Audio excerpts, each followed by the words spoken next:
Salut, c'est Greg, j'espère que tu vas bien. Aujourd'hui on se retrouve pour une nouvelle vidéo où je vais vous montrer c'est quoi ça. C'est quoi le Raspberry Pi, comment ça marche, comment s'en procurer, comment installer un OS dessus et let's go en fait, on y va, let's go.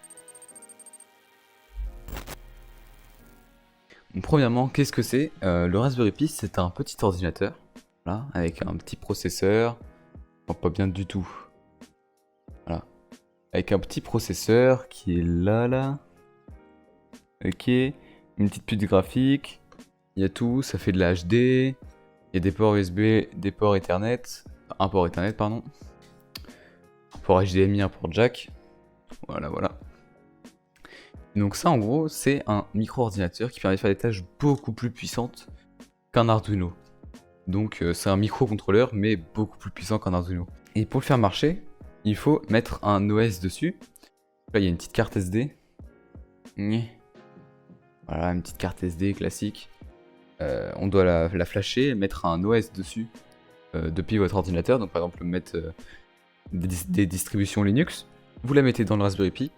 Et quand vous allez l'allumer avec une alimentation classique, votre Raspberry Pi s'allumera. C'est comme un mini ordinateur. Faut pas essayer de la brancher un USB à votre ordi comme si c'était un Arduino. C'est vraiment un ordinateur. Tous les programmes, il faudra les programmer dessus ou les transférer via un mail ou USB. Ou via SSH aussi, ça marche. Des protocoles de gestion de dossiers à distance. Voilà, avec FileZilla, vous pouvez vous connecter à votre Raspberry Pi, s'il est connecté au réseau. Et donc ouais, ce truc, c'est un petit ordinateur qui a été créé pour apprendre la programmation aux enfants, mais qui permet de faire plein de trucs en plus. On peut faire un serveur Minecraft, si vous voulez, je peux faire une vidéo dessus. On peut faire de la reconnaissance faciale, enfin, il y a vraiment plein de trucs à faire, j'ai pas d'idée. On peut faire un VPN, enfin... Tout ce qui sera connecté à ce réseau-là sera crypté sur internet. Une espèce de clé Wi-Fi, hein, ma dernière vidéo, si vous voulez, allez la voir. C'est juste ici. Voilà. Enfin bref, il y a plein de trucs qu'on peut faire. Il existe différentes versions. Là, c'est la version Pi 3, donc c'est la version 3. Il y a la version 4 qui est sortie, qui est beaucoup plus puissante aussi. Et il y a la version 2 moins puissante, mais qui fait le taf. La version 1 toute petite, pas du tout puissante. Et la version 0 et 0W, qui sont vraiment des toutes petites cartes qui sont très pratiques parce qu'elles sont moins puissantes, mais elles peuvent quand même faire des trucs et elles sont à 9 € l'unité, vraiment c'est rien du tout. Donc après je vous mettrai des liens dans la description pour les différentes sources. Donc par exemple pour les différentes OS, vous pouvez regarder sur le site de Raspberry Pi.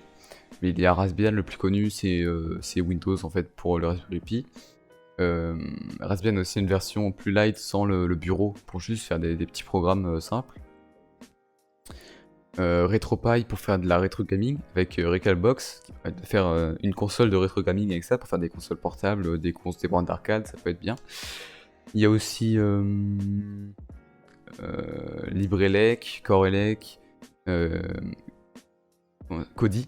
Voilà, donc tout ça c'est des media centers pour faire une box de media center avec ça.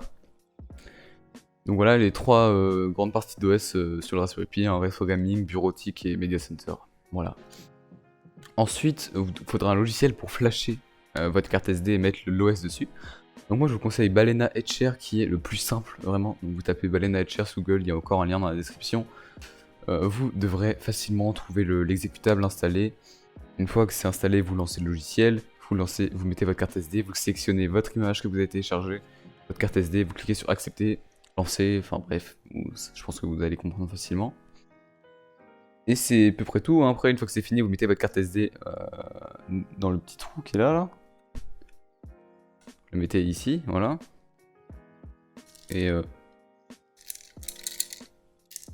Et donc une fois qu'elle est mise dedans, vous pouvez démarrer votre Raspberry Pi et vous allez en principe pouvoir brancher bien sûr un écran, une souris, un clavier. Vous devrez pouvoir facilement utiliser votre Raspberry Pi et le configurer dans les différents projets que vous voulez faire. Donc vraiment, le petit Raspberry Pi, c'est un petit ordinateur plutôt cool pour faire plein de projets sympas. Si vous voulez, je ferai des projets sur la chaîne comme le serveur Minecraft, je pense que ça peut être intéressant. Je vous souhaite une bonne fin de journée. C'était Greg, à toutes.